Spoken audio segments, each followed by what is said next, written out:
Makanya orang Israel sampai sekarang begitu itu ya memang ada sanatnya, nggak mau kalah.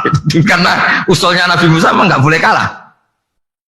Ketika Rasulullah melangkai makamnya Nabi Musa, makam itu status ranking lah kalau dalam bahasa Indonesia itu.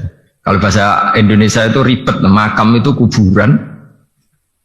Makanya orang Indonesia sering tanya saya, Gus, makamnya Nabi Ibrahim kok batu? Makam yang dekat Ka'bah itu bukan makam dengan makna kuburan, itu tempat yang dipakai Nabi Ibrahim membangun apa? Ka'bah. Cara Jawa pancatan itu. Nabi Musa itu gak terima, komplain sama Allah. Ya Allah, ini lebih junior ketimbang saya. Kenapa makamnya melangkai saya? Ini tidak fair. Jadi di mana-mana manusia itu kalau disalib junior itu ya tidak terima. Ya ada manusianya. Terus ditanya sama malaikat Jibril, kenapa kamu gak terima? Ini orang Israel, kadang ngira saya ini nabi paling top. Ini kalau sampai konangan saya kalah sama Muhammad tuh malu saya kata. Jadi artinya ya ada sisi manusia. Itu ada kitabnya. Terus, ya tapi memang Nabi Muhammad lebih top ketimbang kamu. Memang dia nabi pilihan, Sayyidul Awalin wal Akhirin. Oke, kalau saya kalah dengan dia gak apa-apa. Tapi umatnya jangan ya.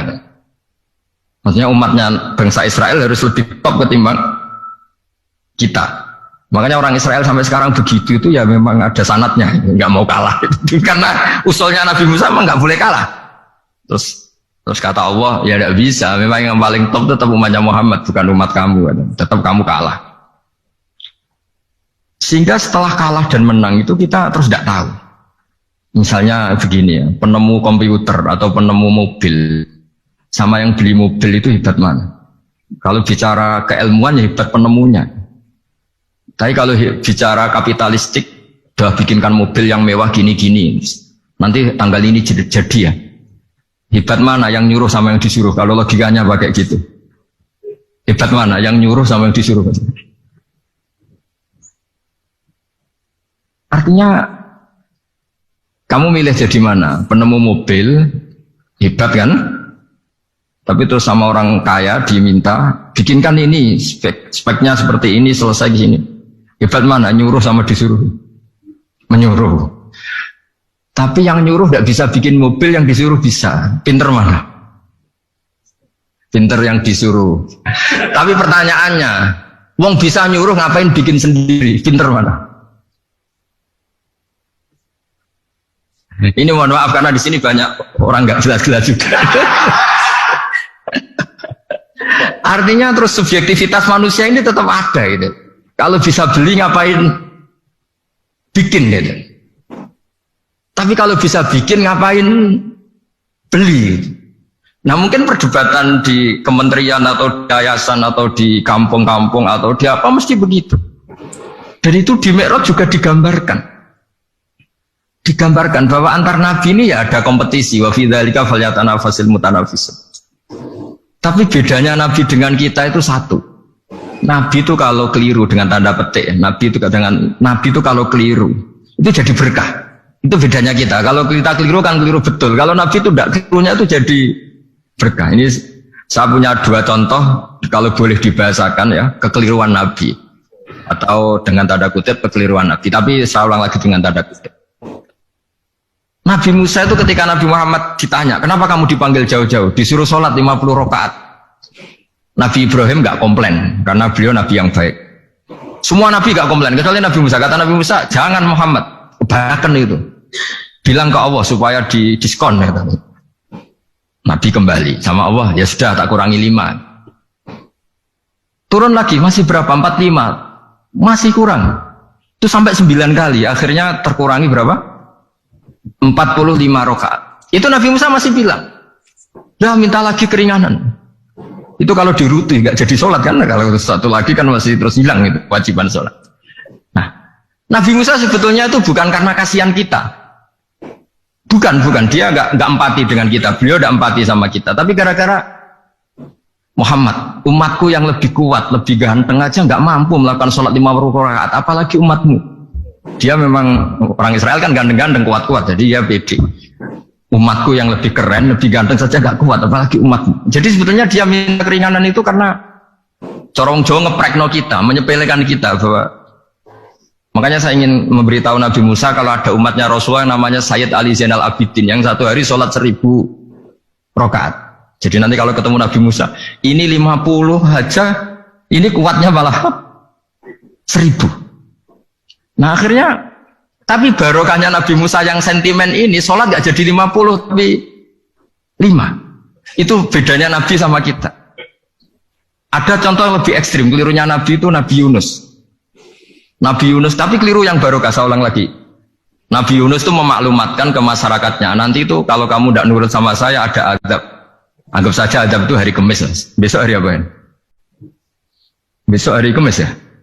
Besok hari apa? Lupa hari ya. Rebu apa Kamis? Besok.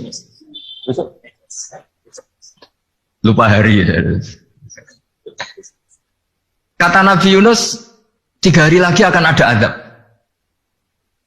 Tapi kurang 2 hari, kurang sehari umatnya masih dalam kemungkaran, dalam kemaksiatan, masih hura-hura. Akhirnya Nabi Yunus bilang, sudah ini tinggal sehari itu mau ada azab. Tapi mereka tetap hura-hura. Akhirnya Nabi Yunus itu, coro Jawa itu minggat. Memang bahasa Arabnya abako. Abako itu pergi yang tidak pamit. Itu kalau kamu cari di kamus, abako itu maknanya itu minggat, pergi yang tidak pamit. Sama Allah dibahasakan abako.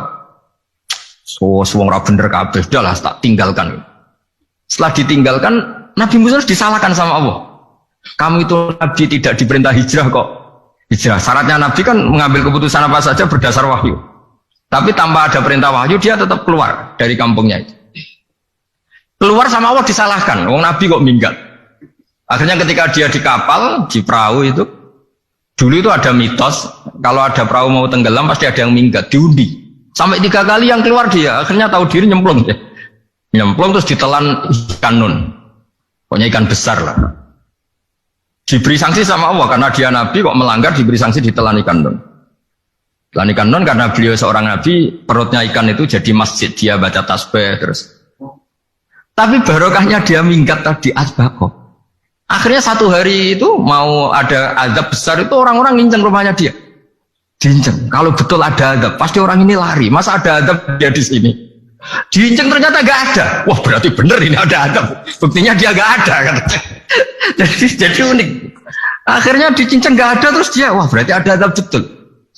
Hari itu masyarakatnya tobat semua karena, ini ada azab betul. Buktinya Nabi Yunus sudah lari, berarti dia tidak ingin kena azab. Padahal dia lari itu karena mangkel punya umat yang gak nurut tadi. Wah sudah. Setelah sekian hari dia cari-cari kabar. Umatku itu kena azab gak? Ternyata berita yang masuk dulu udah ada medsos, udah ada WA.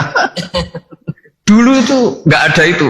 Dengar kabar kalau umatnya tuh gak kena azab karena 1 hari sebelum ada azab tobat semua. Terus dia gak berani pulang. Karena ada hukum sosial di sana, kalau ada orang bohong hukumnya dibunuh. Berarti terus beliau berpikir, saya tidak bohong katanya ada azab kok. Masyarakat saya baik-baik saja. Waktunya setiap ketemu kaumnya dia lari karena takut dibunuh. Ternyata kaumnya sudah iman semua, mau ngejar dia dijadikan imam. Akhirnya, oh iya. Jadi itu bedanya Nabi sama ndak. Jadi Nabi itu kalau kelirunya itu barokah. Makanya kita tidak usah ikut keliru. Karena keliru kita ini pasti tidak barokah. Itu musibah itu. Jadi, dulu ceritanya Anteng juga gitu. Yang namanya istri 2 itu kan cemburu. Pertama Nabi Ibrahim punya istri namanya Sarah. Terus lama-lama karena belum punya anak, terus sama Sarah sendiri yang nyuruh supaya nikahi Hajar. Setelah punya anak cemburu. Kata Sarah, pokoknya saya nggak terima kalau kamu nggak ngelukai Hajar. Mulai dulu lelaki itu sudah pinter ngotak-ngatik. Kalau dilukai pipinya nanti tidak cantik.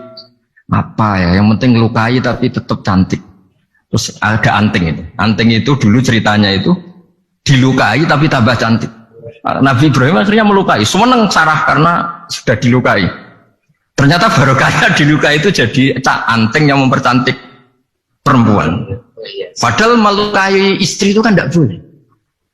Tapi ini Nabi. Ada saja cara yang dipilihkan Allah untuk ya tadi keliru saja barokah. Itu bedanya Nabi sama kita. Makanya disebut mimbabi hasanatil abrar sayyatul muqarrabin. Jadi Nabi sama seperti Nabi Adam. Nabi Adam itu dilarang Allah nggak boleh makan khuldi. Akhirnya makan terus harus hidup di dunia terus jadi dunia seperti ini. Tapi itu menjadikan harapan seluruh dunia bahwa Allah itu maha baik. Ketika ada yang diberi sanksi, tetap diminta tobat dan dianjurkan tobat. Dan Allah berjanji setiap yang tobat pasti diterima.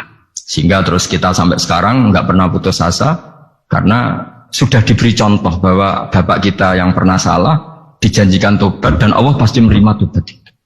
Jadi ini bedanya kita dengan Nabi. Jadi semoga lewat pengajian ini atau ngaji bareng ini kita tahu kalau kita ahli astronomi atau ahli meteorik mungkin takut kita kejatuhan meteor. Kalau ahli gempa mungkin takut lempengan kita gini terus gempa. Kalau ahli tsunami takutnya tsunami. Kalau ahli sosial takut chaos. Mungkin yang ahli perbankan takut ras. Jadi kalau nuruti takut itu ya takut lah. Tapi cobalah kita iman lagi. Tadi kata Bu Menteri sudahlah punya hasbunallah wa ni'mal wakil, ya sudah, Indonesia pasti akan baik-baik saja dan kita akan selalu berharap dengan kecerdasan, dengan ikhtiar, tapi kita akan selalu berdoa kepada Allah Subhanahu wa taala. Saya kira demikian dan mohon maaf.